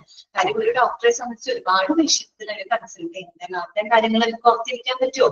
ഇല്ല. അപ്പൊ അവരുടെ മെഡിക്കൽ റെക്കോർഡുകൾ നോക്കിക്കൊണ്ടാണ് ഒരു കൺസൾട്ടന്റ് അവർ ചികിത്സിക്കുന്നത് അല്ലെ. അപ്പൊ അവർക്ക് കൺസൾട്ടൻസിന് ഒരു ഗൈഡ് എന്നുള്ള രീതിയിലാണ് മെഡിക്കൽ റെക്കോർഡ്സ് കീപ്പ് ചെയ്യുന്നു. അതുപോലെ തന്നെ for the medical statistics research കേട്ടോ. മെഡിക്കൽ സ്റ്റാറ്റിസ്റ്റിക്സ് റിസർച്ച് എന്ന് പറഞ്ഞാൽ medical record that provides the valuable data for the research studies കേട്ടോ. ഈ മെഡിക്കൽ സംബന്ധമായിട്ടുള്ള റിസർച്ചിന്റെ ഭാഗമായിട്ട് ഒരുപാട് വാല്യുബിൾ ഡാറ്റ നമുക്ക് എന്ത് തരുന്നുണ്ട്? മെഡിക്കൽ റെക്കോർഡ് തരുന്നുണ്ട്. എന്ന് പറഞ്ഞാല് മെഡിക്കൽ ഗവേഷണങ്ങളുമായിട്ട് ബന്ധപ്പെട്ട കാര്യങ്ങൾ എന്ന് പറയുമ്പോൾ നമ്മളിപ്പോ ഓരോ ട്രീറ്റ്മെന്റുകളുടെ ട്രെൻഡുകള്, ഓക്കെ, ആ ഒരു ഹെൽത്ത് കെയറിന്റെ ട്രെൻഡുകൾ, അതിന്റെ ഔട്ട്കംസ്, അതിന്റെ ഇഫക്റ്റീവ്നെസ്, അങ്ങനെയുള്ള കാര്യങ്ങളെ പറ്റിയിട്ട് വളരെ വാല്യുബിൾ ആയിട്ടുള്ള ഒരു ഡാറ്റ ആര് പ്രൊവൈഡ് ചെയ്യുന്നുണ്ട്? മെഡിക്കൽ റെക്കോർഡ് നമുക്ക് തരുന്നുണ്ട് കേട്ടോ. പിന്നെ അതുപോലെ തന്നെ എന്താണ് സെക്യൂരിറ്റി ഓഫ് ദ ഫിസിഷ്യൻ. ഡോക്ടേഴ്സിന്റെ സെക്യൂരിറ്റിക്ക് വേണ്ടിയിട്ട് നമ്മൾ മെഡിക്കൽ റെക്കോർഡ് ഉപയോഗിക്കുന്നുണ്ട് അല്ലെ. ഡോക്ടേഴ്സിന്റെ അടുത്തേക്ക് ഇപ്പൊ എന്തെങ്കിലും ഇല്ലാത്തൊരു ആരോപണങ്ങൾ ഉന്നയിക്കുകയാണെങ്കിൽ അവർക്ക് ആ പ്രൂഫായിട്ട് അവർക്ക് മെഡിക്കൽ റെക്കോർഡ് കാണിക്കാം അല്ലെ. അല്ലെങ്കിൽ അവർ ചെയ്തിട്ടുള്ള പ്രൊസീജിയറിന്റെ കൃത്യമായിട്ടുള്ള ഡോക്യുമെന്റേഷൻ ആ ഇതിനകത്തുണ്ട്, മെഡിക്കൽ റെക്കോർഡിനകത്തുണ്ട്. അപ്പൊ അവർക്ക് അത് കാണിക്കാം. അവരുടെ സേഫ്റ്റിക്കും കൂടെ വേണ്ടിയിട്ടാണ് അല്ലെ. സെക്യൂരിറ്റിക്ക് സഹായിക്കുന്നുണ്ട്. Security of the physician, hospital staff and hospital against fair criticism അല്ല. എന്തെങ്കിലും ആരോപണങ്ങളൊക്കെ ഉന്നയിക്കപ്പെടുന്ന സമയത്ത് ഫിസിഷ്യൻ ആണെങ്കിലും ഹോസ്പിറ്റൽ സ്റ്റാഫുകളാണെങ്കിലും ഇവർ ഹോസ്പിറ്റലിന് ഒരു സെക്യൂരിറ്റി എന്നുള്ള രീതിയിലും മെഡിക്കൽ റെക്കോർഡ് വളരെയധികം ഹെൽപ്ഫുൾ ആണ്. ഓക്കെ, then ലാസ്റ്റ് എന്താണ് പറയുന്നത്? when the hospital lets in a patient, it enters into an implied contract to provide the services needed in the care and treatment of the patient. This calls for keeping a chronological record of the care and the treatment provided by the personnel. Okay. അത് ഒരു കാര്യം പറഞ്ഞ എന്താന്ന് വെച്ചാൽ ഒരു patient ഹോസ്പിറ്റലിലോട്ട് വരുമ്പോ നമുക്കറിയാം ഒരു പേഷ്യന്റ് എന്തിനാ ഹോസ്പിറ്റലിലോട്ട് വരുന്നത്? ട്രീറ്റ്മെന്റിന് വേണ്ടിയിട്ടാണ് വരുന്നത് അല്ലെ. അപ്പൊ സ്വാഭാവികമായിട്ടും പേഷ്യന്റും ഹോസ്പിറ്റലും തമ്മിൽ അവിടെ ഒരു കരാറിൽ ഏർപ്പെടുകയാണ് അല്ലെ. കരാർ എന്ന് പറഞ്ഞാൽ എഴുതപ്പെട്ട കരാറല്ല, ഇതൊരു ഇംപ്ലൈഡ് കോൺട്രാക്ട് ആണ് അല്ലെ. അതായത് അത് അണ്ടർസ്റ്റാൻഡ് ആയിട്ടുള്ള ഒരു കാര്യമാണ്. ഹോസ്പിറ്റലിലേക്ക് ഒരു പേഷ്യന്റിനെ പ്രവേശിപ്പിക്കുക എന്ന് പറഞ്ഞാൽ ആ ഹോസ്പിറ്റലിൽ നല്ല ക്വാളിറ്റി സർവീസ് ആ പേഷ്യന്റിന് കൊടുക്കണമെന്നും പേഷ്യന്റിന് അത് കിട്ടണമെന്നുള്ളത് ഒരു ഇംപ്ലൈഡ് കോൺട്രാക്ട് ആണ്, ഒരു അണ്ടർസ്റ്റുഡ് ആയിട്ടുള്ള ഒരു കോൺട്രാക്ട് ആണ് അല്ലെ. പിന്നെ ഈ മെഡിക്കൽ റെക്കോർഡ് എന്ന് പറയുന്നത് that keeping a chronological record of the care and treatment provided by the personnel. Hospital സ്റ്റാഫുകള് അവർക്ക് കൊടുക്കുന്ന പരിചരണങ്ങളുടെ ഒരു ക്രോണോളജിക്കൽ റെക്കോർഡ്, അവർക്ക് കൊടുക്കുന്ന പരിചരണങ്ങളുടെയും ചികിത്സയുടെയും ഒരു ക്രോണോളജിക്കൽ റെക്കോർഡ് കീപ്പ് ചെയ്യുന്നതിന് എന്ത് സഹായിക്കുന്നു? മെഡിക്കൽ റെക്കോർഡ് സഹായിക്കുന്നു. ക്രോണോളജിക്കൽ ഓർഡർ എന്ന് പറഞ്ഞാൽ എന്താ ഉദ്ദേശിക്കുന്നത്? വിത്ത് ഡേറ്റ് ആണ്. ഡേറ്റ് അനുസരിച്ച് അല്ലെ, പിന്നെ ദിവസം എന്തൊക്കെ കാര്യങ്ങൾ ചെയ്തു അല്ലെ, അങ്ങനെ ഓരോ വിത്ത് ഡേറ്റ് അനുസരിച്ചാണ് ക്രോണോളജിക്കൽ ഓർഡർ എന്ന് പറഞ്ഞത് അല്ലെ. അതായത് അപ് ടു ഡേറ്റ് ആയിട്ട് വിത്ത് ഡേറ്റ് അനുസരിച്ച് തന്നെ നമ്മൾ ഒരു പേഷ്യന്റിന് കൊടുക്കുന്ന ആ ഒരു പരിചരണങ്ങളും ചികിത്സയുടെ ഒരു ക്രോണോളജിക്കൽ ഓർഡർ എന്താ പറയാ റെക്കോർഡ് കീപ്പ് ചെയ്യുന്നത് സഹായിക്കുന്നത് മെഡിക്കൽ റെക്കോർഡുകളാണ് കേട്ടോ. ഓക്കെ, ഇത്രയും കാര്യങ്ങൾ നിങ്ങൾക്ക് മനസ്സിലായല്ലോ.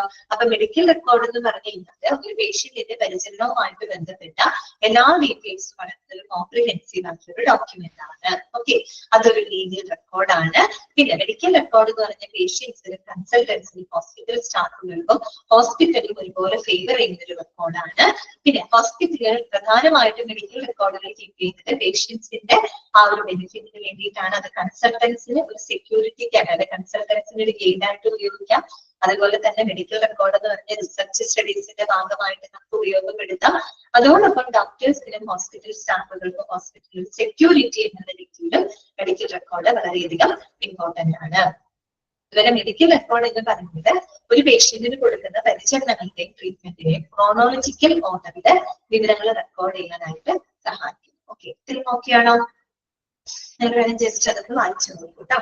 ആ ഫസ്റ്റത്തെ ഭാഗങ്ങളില്ലേ അതൊക്കെ ജസ്റ്റ് ഒന്ന് ഓടിച്ച് വായിച്ചു നോക്കിക്കോ. ക്ലിയർ ആയിട്ട് കേട്ടോ.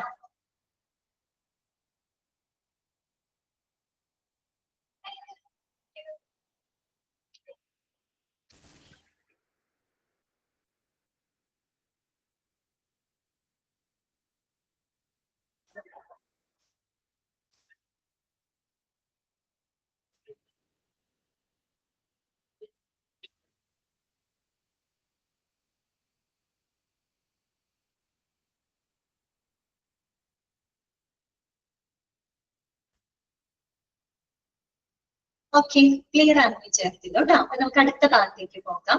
ക്രോണോളജിക്കൽ റെക്കോർഡ് ഒന്നുകൂടെ പറയാം. ക്രോണോളജിക്കൽ എന്ന് പറഞ്ഞാൽ ഒന്നുമല്ല, നമ്മൾ ഡേറ്റ് അനുസരിച്ചുകൊണ്ട്, ഓക്കെ, ഡേറ്റ് അനുസരിച്ചുകൊണ്ട് നമ്മൾ ഒരു രോഗിക്ക് കൊടുക്കുന്ന ട്രീറ്റ്മെന്റുകൾ പരിചരണങ്ങളൊക്കെ വിത്ത് ഡേറ്റ് അനുസരിച്ച് എന്ത് ചെയ്യുന്നുണ്ട്, മെഡിക്കൽ റെക്കോർഡിനകത്ത് നമ്മൾ രേഖപ്പെടുത്തി വെക്കുന്നുണ്ട്. അതാണ് ക്രോണോളജിക്കൽ ഓർഡർ എന്ന് പറയുന്നത് കേട്ടോ. അതായത് ഒരു പേഷ്യന്റിന് ആ പരിചരണം കൊടുത്തതിനെ അതിന്റെ ആ ഒരു ഓർഡറിൽ, കൃത്യമായിട്ടുള്ള ഒരു ഓർഡറിൽ എന്താണ് റെക്കോർഡ് ചെയ്യാനായിട്ട് സഹായിക്കുന്നുണ്ട് കേട്ടോ മെഡിക്കൽ റെക്കോർഡ്. ഇന്നത്തെ ഡേറ്റിൽ എന്ത് ചെയ്യുന്നു അത് ഇന്നത്തെ ഡേറ്റ് അനുസരിച്ച് അവർ എഴുതും.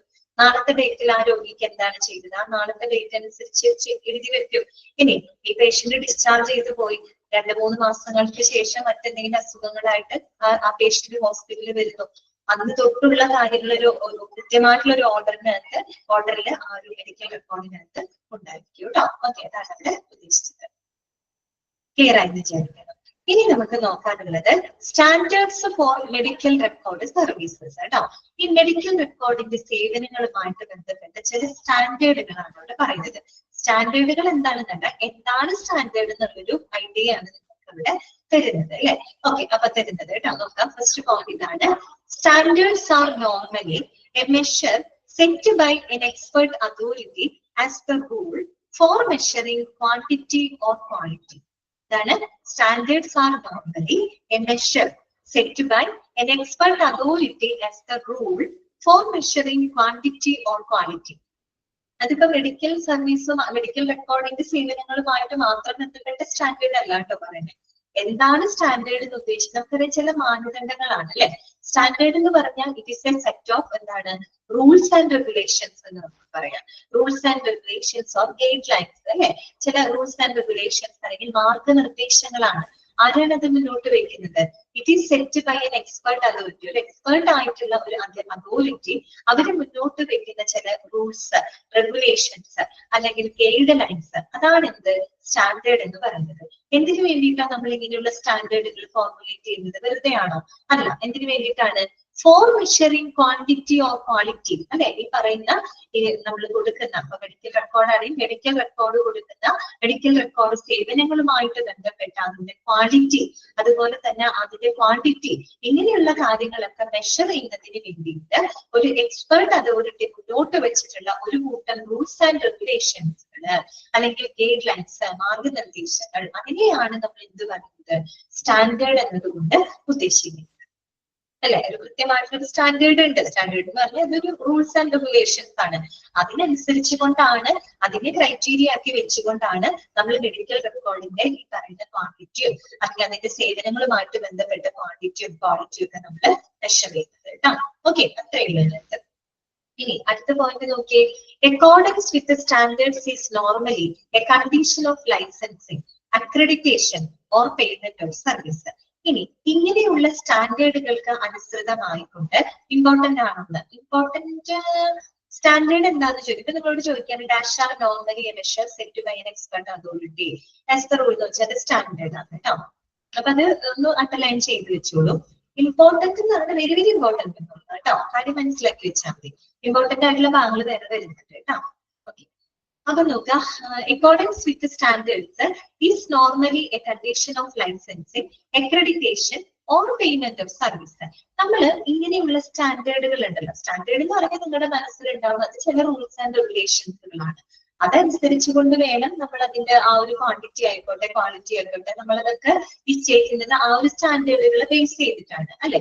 അപ്പൊ ഇത്തരം സ്റ്റാൻഡേർഡുകൾക്ക് അനുസൃതമായിക്കൊണ്ട് സർവീസുകൾ കൊടുക്കുക എന്ന് പറയുന്നത് വളരെ ഇമ്പോർട്ടന്റ് ആയിട്ടുള്ള ഒരു കാര്യമാണ് അല്ലെ. അതായത് നമ്മൾ വെറുതെ ഒരു സർവീസ് കൊടുത്തിട്ട് കാര്യമുണ്ടോ? ഇല്ല, അതിന് അതിൻ്റെതായ ചില സ്റ്റാൻഡേർഡ് ഉണ്ട്. ആ സ്റ്റാൻഡേർഡുകൾ കീപ്പ് ചെയ്തുകൊണ്ടായിരിക്കണം നമ്മൾ സർവീസുകൾ കൊടുക്കേണ്ടത്. അങ്ങനെ സർവീസുകൾ കൊടുത്തെങ്കിൽ മാത്രമേ നമുക്ക് ലൈസൻസിങ് ആയിക്കോട്ടെ, ഒരു അക്രഡിറ്റേഷൻ പറഞ്ഞ അംഗീകാരമായിക്കോട്ടെ, ഓർ പേയ്മെന്റ് ഓഫ് സർവീസിന് നമ്മൾ കൊടുക്കുന്ന സേവനങ്ങൾക്ക് ഒരു ന്യായമായിട്ടുള്ള ഒരു പേയ്മെന്റ് നമുക്ക് ലഭിക്കണമെങ്കിലും ഈ പറയുന്ന സ്റ്റാൻഡേർഡുകൾ അവിടെ കീപ്പ് ചെയ്തു. അല്ല, നമ്മളൊരു തോന്നിയ രീതിയിൽ ഒരു സർവീസ് കൊടുത്ത് ഞാൻ കൊടുത്ത സർവീസിന് എനിക്ക് പേയ്മെന്റ് കിട്ടില്ല എന്ന് പറയുന്നതിൽ അർത്ഥമില്ല അല്ലെ. നമ്മൾ നല്ല സ്റ്റാൻഡേർഡോട് കൂടി ഒരു സർവീസ് എത്രത്തോളം കൊടുക്കുമോ അതിനനുസരിച്ച് കൊണ്ടാണ് നമുക്ക് ആ ഒരു ഹോസ്പിറ്റലിനെ സംബന്ധിച്ചിടത്ത് ലൈസൻസിങ് ആയിക്കോട്ടെ, അക്രഡിറ്റേഷൻ ആയിക്കോട്ടെ, ഒരു അംഗീകാരം ആയിക്കോട്ടെ, അവർ കൊടുക്കുന്ന സേവനങ്ങൾക്ക് ശരിയായ ഒരു പേയ്മെന്റ് ലഭിക്കണമെങ്കിൽ ഈ പറയുന്ന സ്റ്റാൻഡേർഡുകൾക്ക് അനുസരിച്ച് കൊണ്ടായിരിക്കണം അതിന്റെ സേവനങ്ങൾ കൊടുക്കേണ്ടത്. ഓക്കെ, അത്രയേ ഉള്ളൂ. പിന്നെ അടുത്തത് എന്താണ്? The hospital must keep the medical records that are documented correctly and in a timely manner and are perfect and readily available for the swift retrieval of information, including statistical data. കേട്ടോ, അതായത് ഒരു hospital എങ്ങനെയുള്ള medical റെക്കോർഡുകളാണ് keep ചെയ്യുന്നത്? Must keep the medical records that are documented correctly. കൃത്യമായിട്ട് രേഖപ്പെടുത്തിയിട്ടുള്ള വിവരങ്ങളെല്ലാം തന്നെ correct ആയിട്ട് document ചെയ്തിട്ടുള്ള രേഖപ്പെടുത്തിയിട്ടുള്ളതും അതും ടൈമിലി മാനർ കൃത്യമായിട്ടുള്ള സമയത്ത്, അതായത് പെൻഡിങ് ഒന്നും വരാതെ കൃത്യമായ സമയത്ത് ശരിയായ വിവരങ്ങൾ ഡോക്യുമെന്റ് ചെയ്തിട്ടുള്ള പെർഫെക്റ്റ് ആയിട്ടുള്ളതും അതുപോലെ നമുക്ക് പെട്ടെന്ന് ഒരു ആവശ്യം വരുന്ന സമയത്ത് ഈസിലി നമുക്ക് അവൈലബിൾ ആവുന്ന രീതിയിലായിരിക്കണം മെഡിക്കൽ റെക്കോർഡുകൾ ഒരു ഹോസ്പിറ്റലിൽ കീപ്പ് ചെയ്യുന്നത്. മനസ്സിലായോ? മെഡിക്കൽ റെക്കോർഡുകൾ എങ്ങനെയായിരിക്കണം? അതിന്റെ വിവരങ്ങൾ ജെന്യുവിൻ ആയിരിക്കണം അല്ലെ, വളരെ പ്രോപ്പർ ആയിട്ട് ഡോക്യുമെന്റ് ചെയ്തിരിക്കണം, കൃത്യസമയത്ത് പൂർത്തിയാക്കിയിട്ടുള്ള മെഡിക്കൽ റെക്കോർഡുകൾ ആയിരിക്കണം, കംപ്ലീറ്റ് ആയിരിക്കണം, പെർഫെക്റ്റ് ആയിരിക്കണം. ഇനി നമുക്ക് പെട്ടെന്ന് ഒരു മെഡിക്കൽ റെക്കോർഡ് ആവശ്യമെന്ന് ഈസിലി നമുക്ക് എളുപ്പത്തിൽ എടുക്കാൻ കഴിയുന്ന രീതിയിലായിരിക്കണം ഒരു ഹോസ്പിറ്റലിലെ മെഡിക്കൽ റെക്കോർഡുകൾ കീപ്പ് ചെയ്യേണ്ടത്. Okay, clear? അത്രയേ ഉള്ളൂ കേട്ടോ. അപ്പൊ നമ്മൾ സ്റ്റാൻഡേർഡ് എന്താണെന്നാണ് നമ്മൾ പറയുന്നത്, വേറെ കാര്യങ്ങളൊന്നും അതിനകത്ത് ഇല്ല കേട്ടോ. ഓക്കെ, ക്ലിയർ അല്ലേ നിങ്ങൾക്ക്?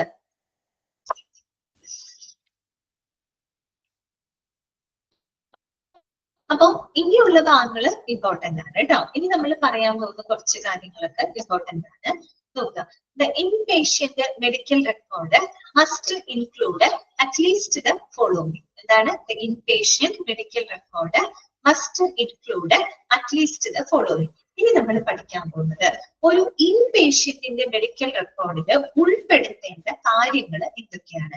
ഇൻപേഷ്യന്റ് മെഡിക്കൽ റെക്കോർഡ് എന്ന് പറഞ്ഞാൽ എന്താണ്? എല്ലാവർക്കും മെഡിക്കൽ റെക്കോർഡ് ഉണ്ട്. ഇൻപേഷ്യൻസിന് മാത്രമല്ല, ഔട്ട്പേഷ്യൻസിന് എല്ലാവർക്കും ഉണ്ട് മെഡിക്കൽ റെക്കോർഡ്. നമ്മൾ പഠിക്കുന്നത് ഒരു ഹോസ്പിറ്റലിൽ അഡ്മിറ്റ് ആയി കിടക്കുന്ന ഒരു ഇൻപേഷ്യന്റിന്റെ മെഡിക്കൽ റെക്കോർഡിൽ എന്തൊക്കെ കാര്യങ്ങളാണ് ഉൾപ്പെടുത്തുന്നത്. അത് തന്നെ ശബന കിടപ്പ് രോഗികൾ അല്ലെ, അത് തന്നെ. അപ്പൊ അവർക്ക് മെഡിക്കൽ റെക്കോർഡിൽ ഉൾപ്പെടുത്തേണ്ട കാര്യങ്ങൾ എന്തൊക്കെയാണ് അതൊക്കെ ഒന്ന് നോട്ട് ചെയ്ത് വെക്കുക കേട്ടോ. ഒന്നാമത്തെ നോക്കിയേ, absolute and correct identification data. Absolute and correct identification data ആ രോഗിയുടെ ഏറ്റവും അബ്സല്യൂട്ട് ആയിട്ടുള്ള കൃത്യമായിട്ടുള്ള തിരിച്ചറിയൽ വിവരങ്ങൾ ആ മെഡിക്കൽ റെക്കോർഡിനകത്ത് ഉണ്ടായിരുന്നു. അവരുടെ പേര്, അവരുടെ അഡ്രസ്, അവരുടെ എല്ലാ ബേസിക് ആയിട്ടുള്ള എല്ലാ ഡാറ്റകളും ഐഡന്റിഫിക്കേഷൻ ഡാറ്റകളും ഏതിനകത്ത് ഉണ്ടായിരിക്കണം? ആ ഒരു മെഡിക്കൽ റെക്കോർഡിനകത്ത് രേഖപ്പെടുത്തിയിരിക്കുക. അതാണ് absolute and correct identification data കേട്ടോ. കൃത്യമായിട്ടുള്ള കറക്റ്റ് ആയിട്ടുള്ള തിരിച്ചറിയൽ വിവരങ്ങൾ മെഡിക്കൽ റെക്കോർഡിനകത്ത് ഉണ്ടായിരിക്കണം. രണ്ടാമത്തത്, a detailed medical history completed within the first 24 hours of admission to inpatient services. അതായത് ഒരു രോഗിനെ നമ്മളൊരു ഇൻപേഷ്യന്റ് സർവീസിലേക്ക് എന്താണ് പ്രവേശിപ്പിച്ചിട്ട് ഒരു 24 മണിക്കൂറിനുള്ളിൽ കംപ്ലീറ്റ് ചെയ്തിട്ടുള്ള ഒരു മെഡിക്കൽ ഹിസ്റ്ററി ഡീറ്റെയിൽസ് അവരുടെ മെഡിക്കൽ റെക്കോർഡിനകത്ത് ഉൾപ്പെടുത്തിയിരിക്കണം. നമ്മളൊരു പേഷ്യന്റിനെ അവിടെ അഡ്മിറ്റ് ചെയ്ത് അവരെ ഇൻപേഷ്യന്റ് അതായത് അഡ്മിറ്റ് ആയിക്കഴിഞ്ഞു കഴിഞ്ഞാൽ 24 മണിക്കൂറിനുള്ളിൽ തന്നെ പൂർത്തിയാക്കിയിട്ടുള്ള അവരുടെ ഒരു മെഡിക്കൽ ഹിസ്റ്ററി ഡീറ്റെയിൽസ് ഏതിനകത്ത് ഉണ്ടായിരിക്കണം? മെഡിക്കൽ റെക്കോർഡിനകത്ത് ഉണ്ടായിരിക്കണം. എന്താണ് ആദിലക്ഷ്മിക്ക് എന്തെങ്കിലും സംശയമുണ്ടോ? എന്തെങ്കിലും സംശയമുണ്ടോ? ഇല്ല. ഓക്കെ. അപ്പൊ അത് പിന്നെന്താണ്? A physician assessment completed within the first 24 hours of admission to the inpatient services. അതുപോലെ ഒരു പേഷ്യന്റിനെ നമ്മൾ അഡ്മിറ്റ് ചെയ്തതിനു ശേഷം ആദ്യ 24 മണിക്കൂറിനുള്ളിൽ പൂർത്തിയാക്കിയിട്ടുള്ള അവരുടെ ഒരു അസസ്മെന്റ്, അത് ഒരു ഡോക്ടറുടെ ഒരു അസസ്മെന്റ് ഡീറ്റെയിൽസും അവരുടെ മെഡിക്കൽ റെക്കോർഡിനകത്ത് ഉണ്ടായിരിക്കണം. നമ്മളിപ്പോ ഒരു പേഷ്യന്റിനെ അഡ്മിറ്റ് ചെയ്ത് കഴിഞ്ഞാൽ ഉടനെ തന്നെ എന്ത് ചെയ്യണം? ഒരു 24 അവറിനുള്ളിൽ അവരുടെ ഒരു മെഡിക്കൽ ഹിസ്റ്ററി നമ്മൾ അവിടെ ചെയ്തിരിക്കണം, തയ്യാറാക്കിയിരിക്കണം. അതായത് ആ രോഗിനെ പ്രവേശിപ്പിച്ച് കഴിഞ്ഞിട്ട് 24 അവറിനുള്ളിൽ തന്നെ അവരുടെ ഒരു മെഡിക്കൽ ഹിസ്റ്ററിയുടെ ഡീറ്റെയിൽസ് ഉണ്ടായിരിക്കണം. അത് ഈ മെഡിക്കൽ റെക്കോർഡിനകത്ത് ഉൾപ്പെടുത്തണം. പിന്നെ പറയുന്നത് അഡ്മിറ്റ് ചെയ്ത് കഴിഞ്ഞാൽ ഇതുപോലെ തന്നെ ആദ്യ 24 മണിക്കൂറിനുള്ളിൽ ഈ ഡോക്ടർ വരുന്നു, അവരെ കൺസൾട്ട് ചെയ്തിട്ട് ഡോക്ടറുടെ ഒരു അസസ്മെന്റ് ഉണ്ടായിരിക്കും. ഡോക്ടർ അവരെ കണ്ട് അവരുടെ പ്രാഥമികമായിട്ടുള്ള അവരുടെ കാര്യങ്ങളൊക്കെ നോക്കി കഴിഞ്ഞിട്ട് ഡോക്ടർ ഒരു എന്താണ് അസസ്മെന്റ് എഴുതുന്നുണ്ട്. ആ ഒരു കംപ്ലീറ്റ് ആക്കിയിട്ടുള്ള ഒരു ഫിസിഷ്യന്റെ അസസ്മെന്റ് റിപ്പോർട്ടും ഏതിനകത്ത് ഉണ്ടായിരിക്കണം? മെഡിക്കൽ റെക്കോർഡിൽ ഉണ്ടായിരിക്കണം. അതാണ് അവിടെ പറയുന്നത് a physician assessment completed within the first 24 hours of admission to inpatient service. Patient admit ചെയ്ത് ആദ്യ 24 മണിക്കൂറിനുള്ളിൽ പൂർത്തിയാക്കിയിട്ടുള്ള ഒരു ഡോക്ടറുടെ അസസ്മെന്റിന്റെ ഡീറ്റെയിൽസും എവിടെ ഉണ്ടായിരിക്കണം? മെഡിക്കൽ റെക്കോർഡിൽ ഉണ്ടായിരിക്കണം. അടുത്തതോ proof of appropriate informed consent. അതുപോലെ രോഗിയുടെ ആ ഒരു കൺസെന്റ് ലെറ്റർ, ഓക്കെ, അവരുടെ സമ്മതത്തോടു കൂടി നമുക്ക് അവരെ അഡ്മിറ്റ് ചെയ്യാനായിട്ട് പറ്റുള്ളൂ, അല്ലെ? അപ്പൊ ഒരു പേഷ്യന്റിന്റെ ഇൻഫോംഡ് കൺസെന്റിന്റെ പ്രൂഫും അതിനകത്ത് ഉണ്ടായിരിക്കണം. രോഗിയുടെ സമ്മതത്തോടു കൂടി തന്നെയാണ് അവർ അഡ്മിറ്റ് ചെയ്തിട്ടുള്ളതെന്ന് ഉറപ്പുവരുത്താൻ വേണ്ടിയിട്ടാണ് കേട്ടോ. Proof of appropriate informed consent, രോഗിയുടെ ഒരു സമ്മതപത്രത്തിന്റെ ഒരു പ്രൂഫ് അവിടെ ഉണ്ടായിരിക്കണം. അതുപോലെ statements of all diagnostic and therapeutic procedures, ആ രോഗിക്ക് ചെയ്യുന്ന എല്ലാവിധ ഡയഗ്നോസ്റ്റിക് അതുപോലെ തന്നെ എല്ലാവിധ രോഗനിർണയത്തിന്റെയും ചികിത്സാ നടപടിക്രമങ്ങളുടെയും വിശദാംശങ്ങൾ ഉണ്ടായിരിക്കണം. പിന്നെ statement of pathology and clinical laboratory examinations as well as radiology and nuclear medicine examination. അതുപോലെ തന്നെ നമ്മുടെ രോഗിയുടെ pathology and clinical laboratory examination, അല്ലെ, ലാബ് സംബന്ധമായിട്ടുള്ള പരിശോധനകള്, അതുപോലെ അവരുടെ റേഡിയോളജി സംബന്ധമായിട്ടുള്ള പരിശോധനകള്, പിന്നെ എന്തെങ്കിലും ന്യൂക്ലിയർ മെഡിസിൻ സംബന്ധമായിട്ടുള്ള പരിശോധനകൾ, അതിന്റെ എല്ലാം നല്ല വിശദാംശങ്ങൾ ഒരു മെഡിക്കൽ റെക്കോർഡിനകത്ത് ഉണ്ടായിരിക്കണം. അതുപോലെ തന്നെ consultation report and progress note കേട്ടോ. അതായത് ഡോക്ടർ കൺസൾട്ട് ചെയ്തതിന്റെ കൺസൾട്ടേഷൻ റിപ്പോർട്ടുകളും പ്രോഗ്രസ് നോട്ട്, അതായത് ആ ഒരു രോഗിയെ അഡ്മിറ്റ് ചെയ്യുന്നത് മുതൽ ഡിസ്ചാർജ് ചെയ്യുന്നത് വരെയുള്ള എല്ലാ പ്രവർത്തനങ്ങളുടെയും ആ ഒരു പ്രോഗ്രസ് നോട്ട് അതിനകത്ത് ഉണ്ടായിരിക്കണം. അതുപോലെ operative and anaesthesia report, operation ഒക്കെ ചെയ്തിട്ടുള്ള പേഷ്യൻസ് ആണെങ്കിൽ അവരുടെ ഓപ്പറേറ്റീവ് ആൻഡ് അനസ്തേഷ്യ റിപ്പോർട്ടുകൾ ഉണ്ടായിരിക്കണം. പിന്നെ എന്താണ്? ഡിസ്ചാർജ് സമ്മറി, അല്ലെ? ഡിസ്ചാർജ് സമ്മറി എന്ന് പറയുന്നത് that is written at termination of hospitalisation. അത് ക്ലെയിം ചെയ്യാം, എല്ലാവർക്കും അറിയാവുന്ന ഒരു കാര്യമാണ്, അല്ലെ? Dash return at the termination of hospitalisation. Hospitalisation terminate ചെയ്യുമ്പോൾ അവസാനിക്കുമ്പോൾ എഴുതുന്ന റിപ്പോർട്ട് ഏതാണ്? ഡിസ്ചാർജ് സമ്മറിയാണ്, അല്ലെ?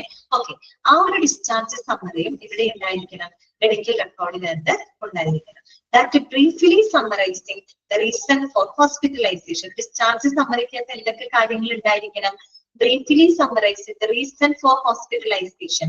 ഹോസ്പിറ്റലൈസേഷൻ ആയിട്ടുള്ള കാരണം എന്താണ്, എന്തുകൊണ്ടാണ് ആ പേഷ്യന്റിനെ ഹോസ്പിറ്റലൈസ് ചെയ്തിരുന്നത്, ഇമ്പോർട്ടന്റ് ഫൈൻഡിങ്സ്, പ്രധാനപ്പെട്ട അവരുടെ കണ്ടെത്തലുകള്, പ്രൊസീജിയേഴ്സ് ഡൺ, എന്തൊക്കെ നടപടിക്രമങ്ങളാണ് അവർ ചെയ്തത്, ആൻഡ് ട്രീറ്റ്മെന്റ്സ് പ്രൊവൈഡഡ്, എന്തൊക്കെ ചികിത്സകളാണ് അവർക്കായിട്ട് പ്രൊവൈഡ് ചെയ്തത്. അതുപോലെ the condition of the patient on discharge ചെയ്യുന്ന സമയത്ത് ആ പേഷ്യന്റിന്റെ കണ്ടീഷൻ എന്തായിരുന്നു, സ്റ്റേബിൾ ആയിരുന്നോ അതോ മോശമായിരുന്നോ, അങ്ങനെയുള്ള കാര്യങ്ങള്. And specific instructions given to the patient and family. അതുപോലെ പേഷ്യന്റിനും അവരുടെ ഫാമിലിക്കും കൊടുത്തിട്ടുള്ള പ്രത്യേകമായിട്ടുള്ള എന്തെങ്കിലും നിർദ്ദേശം. ഇങ്ങനെയുള്ള എല്ലാ കാര്യങ്ങളും ഉൾപ്പെടുത്തിക്കൊണ്ടായിരിക്കണം ഒരു ഡിസ്ചാർജ് സമ്മറി തയ്യാറാക്കേണ്ടത് കേട്ടോ. Okay, medical records should be കോൺഫിഡൻഷ്യലി guaranteed. അതുകൂടാതെ ഒരു മെഡിക്കൽ റെക്കോർഡ് എന്ന് പറഞ്ഞാൽ that should be കോൺഫിഡൻഷ്യലി guaranteed. Confidentiality ഉറപ്പുവരുത്തണം എന്ന് പറഞ്ഞാല് ഒരു രോഗിയുടെ കോൺഫിഡൻഷ്യാലിറ്റി, അവരുടെ പ്രൈവസി ഗ്യാരണ്ടി ചെയ്തിരിക്കണം, ഉറപ്പുവരുത്തിയിരിക്കണം. അതുപോലെ പ്രസന്റ്ലി ഓതന്റിക്കേറ്റഡ്. ഓതന്റിക്കേറ്റഡ് എന്ന് വെച്ചാൽ ജെനുവിൻ ആയിരിക്കണം എന്നുള്ള അർത്ഥം. ആധികാരികതയുള്ളതായിരിക്കണം എന്ന് പറഞ്ഞ എന്താണ്, അതിന്റെ വിവരങ്ങൾ വളരെ ജെനുവിൻ ആയിരിക്കണം. ഓക്കെ, ജെനുവിൻ ആയിരിക്കണം. അതുപോലെ ലെജിബിൾ ആൻഡ് കംപ്ലീറ്റ്, അല്ലെങ്കിൽ വിവരങ്ങള് വളരെ വിശ്വാസയോഗ്യമായിരിക്കണം, കംപ്ലീറ്റ് ആയിരിക്കണം. ഓക്കെ, അത്രയുമാണ് അതിനകത്ത് പറയുന്നത്. അപ്പൊ ഇതുപോലെ ഒരു പേഷ്യന്റിന്റെ മെഡിക്കൽ റെക്കോർഡിൽ ഉൾപ്പെടുത്തേണ്ട കാര്യങ്ങളാണ് അവിടെ പറഞ്ഞത്. ടാർഗറ്റ് ഐഡന്റിഫിക്കേഷൻ ഡാറ്റ ഉണ്ടായിരിക്കണം. അതുപോലെ രോഗിയെ പ്രവേശിപ്പിച്ച് കഴിഞ്ഞ് 24 മണിക്കൂറിനുള്ളിൽ പൂർത്തിയാക്കിയിട്ടുള്ള ഒരു മെഡിക്കൽ ഹിസ്റ്ററി ഡീറ്റെയിൽസ് ഉണ്ടായിരിക്കണം. അതുപോലെ തന്നെ 24 മണിക്കൂറിനുള്ളിൽ പൂർത്തിയാക്കിയിട്ടുള്ള ഒരു ഫിസിഷ്യൻ അസസ്മെന്റ് ഡീറ്റെയിൽസ് ഉണ്ടായിരിക്കണം. അതുപോലെ പേഷ്യന്റിന്റെ കൺസെന്റിന്റെ പ്രൂഫ് ഉണ്ടായിരിക്കണം. അവരിൽ ചെയ്ത ഡയഗ്നോസ്റ്റിക് തെറാപ്യൂട്ടിക് നടപടിക്രമങ്ങളുടെ വിശദാംശങ്ങൾ ഉണ്ടായിരിക്കണം. പാത്തോളജി ക്ലിനിക്കൽ ലബോറട്ടറി പരിശോധനകളുടെ വിശദാംശങ്ങൾ ഉണ്ടായിരിക്കണം. Consultation report, progress note, operation and report, then last discharge summary. ഒരു ഡിസ്ചാർജ് സമ്മറിയിൽ എന്തൊക്കെയായിരിക്കും എന്ന് അറിയാമല്ലോ നിങ്ങൾക്ക്, അവിടെ എഴുതിയിട്ടുണ്ട്. പിന്നെ മെഡിക്കൽ റെക്കോർഡ് വളരെ കോൺഫിഡൻഷ്യൽ ആയിരിക്കണം. ഓക്കെ, അതുപോലെ ജെനുവിൻ ആയിരിക്കണം, ലെജിബിൾ ആയിരിക്കണം, ആൻഡ് കംപ്ലീറ്റ് ആണ്.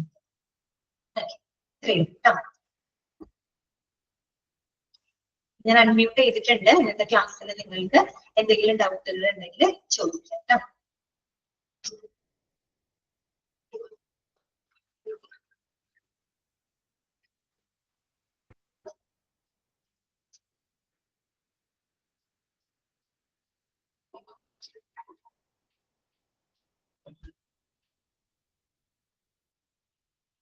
ഓക്കെ ആണോ?